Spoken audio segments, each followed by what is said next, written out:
അസ്സലാമു അലൈക്കും വറഹ്മത്തുള്ളാഹി വബറകാതുഹു. നമ്മളെ കൂട്ടത്തിൽ മക്കളില്ലാത്ത ഒരുപാട് ആളുകളുണ്ട് അല്ലേ? കല്യാണം കഴിഞ്ഞിട്ടും പല കാരണങ്ങളാൽ കുട്ടികളില്ലാത്ത, സന്താനങ്ങളില്ലാത്ത ആളുകൾ, സ്ത്രീകൾ, പുരുഷന്മാരൊക്കെ ഉണ്ട്.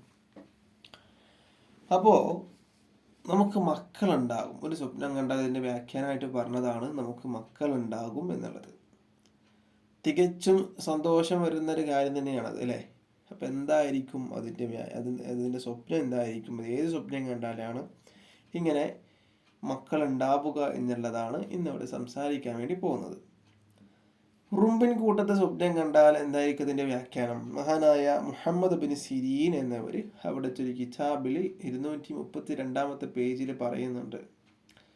അധികരിച്ചതായ ഉറുമ്പിനെ ഒരാളങ്ങനെ സ്വപ്നത്തിൽ കണ്ടാൽ, അതും വിരിപ്പിൻ്റെ മേൽ, ഒരുപാട് ഉറുമ്പുകൾ നമ്മുടെ വിരിപ്പിൻ്റെ മേൽ സ്വപ്നം കണ്ടാൽ അതിൻ്റെ വ്യാഖ്യാനം മക്കളാണ്.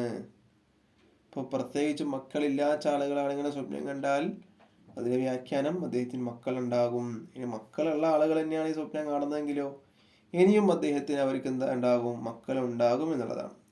ഇനി ഇങ്ങനെ സ്വപ്നം കണ്ടു എന്ന് കരുതിയിട്ട് ഇങ്ങനെ തന്നെ നടക്കണമെന്നില്ല കേട്ടോ. സ്വപ്ന വ്യാഖ്യാനം എന്നുള്ളത് ഒന്നിനും ഒരു രേഖയല്ല. ചിലപ്പോൾ അങ്ങനെ സംഭവിക്കും. അതിൻ്റെതായ സമയത്ത് സ്വപ്നം കണ്ടാൽ, സ്വപ്നത്തിൽ അങ്ങനെ ഉണ്ടല്ലോ, നമ്മൾ ഏതെങ്കിലും സമയത്ത് കണ്ട, നട്ടുച്ചക്ക് ഉറങ്ങുമ്പോൾ നട്ടുച്ചക്കാണ് സ്വപ്നം കാണുന്നത്, അങ്ങനെ നമ്മൾ പല പല സ്വപ്നങ്ങളും കാണാറുണ്ട്. അപ്പോൾ അതൊക്കെ നടക്കും എന്നുള്ളതല്ല. അതിൻ്റെതായ സമയത്ത് കണ്ടാൽ അതുപോലെ നടക്കും. അപ്പോൾ ഒരാൾ ഉറുമ്പിന് കൂട്ടത്തെ തൻ്റെ വിരിപ്പിൻ്റെ മുകളിൽ സ്വപ്നത്തിൽ കണ്ടാൽ അതിൻ്റെ വ്യാഖ്യാനം അവർക്ക് സന്താനങ്ങൾ ഉണ്ടാകും, മക്കളുണ്ടാകും എന്നുള്ളതാണ്. ഇൻഷാ അല്ലാഹ് ഇതുപോലുള്ള വീഡിയോകൾ നിങ്ങൾക്ക് ലഭിക്കാനായി ചാനൽ മറക്കാതെ സബ്സ്ക്രൈബ് ചെയ്യുക. വീണ്ടും കാണാം. അല്ലാഹു തആല അതിനെനിക്കും നിങ്ങൾക്കും തൗഫീഖ് നൽകട്ടെ എന്ന് പ്രാർത്ഥിക്കുകയാണ്. അസ്സലാമു അലൈക്കും വറഹ്മത്തുള്ളാഹി വബറകാതുഹു.